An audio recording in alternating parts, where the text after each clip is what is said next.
What did you learn from your survey? Oh, David, we learned so many things. I mean, the first thing we learned is that this really is a movement. I mean, I was surprised, in 2019, about 16% of the world's GDP, by country, had committed to some sort of net zero plan. And today, just 3 years later, that number is 90%. And this whole thing was really led initially by policymakers, right?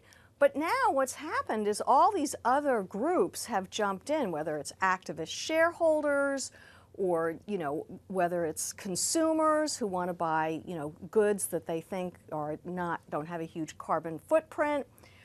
So it's shareholders, they've all jumped in, and everybody wants to get on this wagon. So the first big takeaway was that it's a movement and it's going to happen. And I think actually that the events between Russia and Ukraine are actually going to further accelerate this because Europe, has to get off its dependency on hydrocarbons. So the first big takeaway was that it's really a movement and it's happening.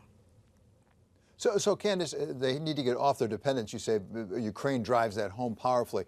How difficult is it going to be? Because one of the things I really focused on in reading your survey was there are 3 different categories here of emissions. And one of them is your own companies, another is the people who supply you, but then there's a third category that actually dwarfs the other 2. Yeah, basically the first one is what you use to make your goods and services and products. And then the second one is the purchased energy, the electricity that you buy. And then the third one is the really difficult one to measure, and that is really the carbon footprint of all of your suppliers. And it's estimated that that third level, David, is 3 times as big as level 1 and level 2. So that is I kind of think of it as being an iceberg. So you're a corporation and you say, I'm going to get to net zero, you control level 1 and level 2, but controlling level 3, all of your suppliers, that is really complicated, but we have to do that if we're going to get to net zero as a society. How people get there, David, there are basically 3 different strategies. There's mitigation, and then there's transformation, and then there's financial engineering. So those are sort of the 3 ways that you can get to net zero if you're a corporation. In doing your survey, did you get a sense of timeline for these corporations? If they're committed to net zero, how long is it going to take? Yes, we did, and it was fascinating. So what we found is that of the 3,400 companies, that 11% of them globally said they're going to get there by 2030. That's just 8 years away. That number quadruples by the time 2040, 41% of the companies said that they would be there. And there are also some real differences by region. So if you look at Europe, for example, there, 20% of companies say they're going to get there by 2030. So they're far ahead of the rest of the world. In China, fully a third of companies don't even have a timeline. So there are big differences by region. Well, talk about that geographic dispersion, if I can call it that. You talked about Europe, you talked about China. Where's the United States? The United States is just solidly right in the middle there. I think it's about, I can't remember the exact number for 2030, but we're solidly in the middle, and we've been accelerating our timeline. Okay, we have, at Wall Street Week, we appeal to investors, try to inform them. What's this going to cost? What's this going to do to revenue, the top line on the one hand? What's it also going to do to the cost line? Well, that was the really fascinating part of the study. So what we found is that in general, the 3,400 companies, analysts expected that revenues would decline about 5%.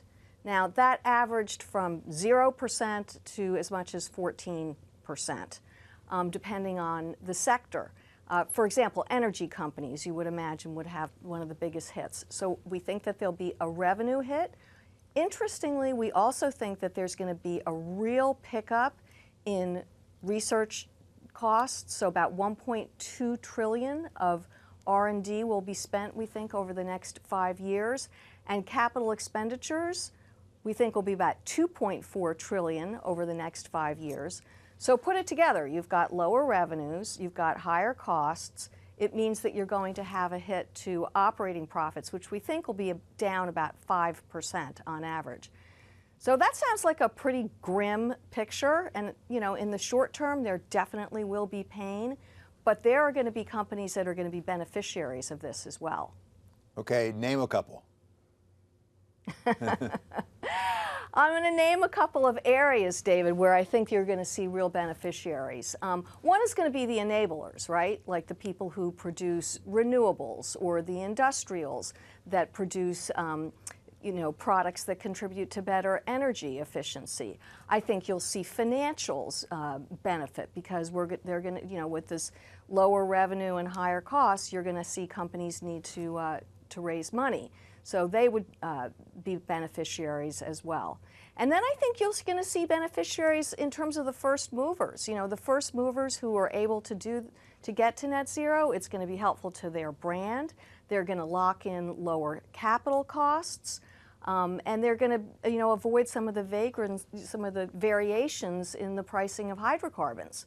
So there are going to be companies that are going to benefit here: the enablers, the first movers, the financials. Candace, you, as I say, are in charge of research for Bank of America, so you like data, like numbers, what the numbers are. How are we going to know whether these companies are delivering on their promises? We had this week the SEC come out and propose a new rule about disclosure on greenhouse gases. Do we need to get to a standardized world where we're all reporting, and maybe we're required to report, so we know if these companies are actually delivering on their promises? I think that is a great question, and I think the answer is very clearly yes.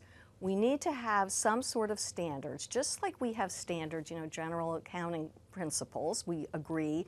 They're a little bit different country by country, but in general, we have standards. We need the same kind of standards to measure all of these ESG metrics. And I think that the move that the SEC made this last week is really a very good first step in that regard. And it applies really to level 1 and level 2 emissions that we were talking about before. Where it's going to get really tricky is finding those metrics and that framework for how you measure the level 3 emissions. But I was very pleased to see that the SEC came out and did what they did this week. So finally, Candace, give us a sense of why you did the study to begin with. Bank of America does a lot of great work, but you're doing it because it's part of your business. Why was this important for Bank of America? It was important for Bank of America because one of the things that we want to do is look at transformation and really provide original, anticipatory ideas to investor clients. And this really was, I wanted to anticipate how net zero was going to be implemented. And I learned a lot, and so did all of the analysts learn a lot, talking to all their companies and really understanding this transformation. This is huge. This is potentially as big as the Industrial Revolution. It's going to take a long time to happen. But 2030 and 2040 aren't that far away if you're investing. So that's why we did it.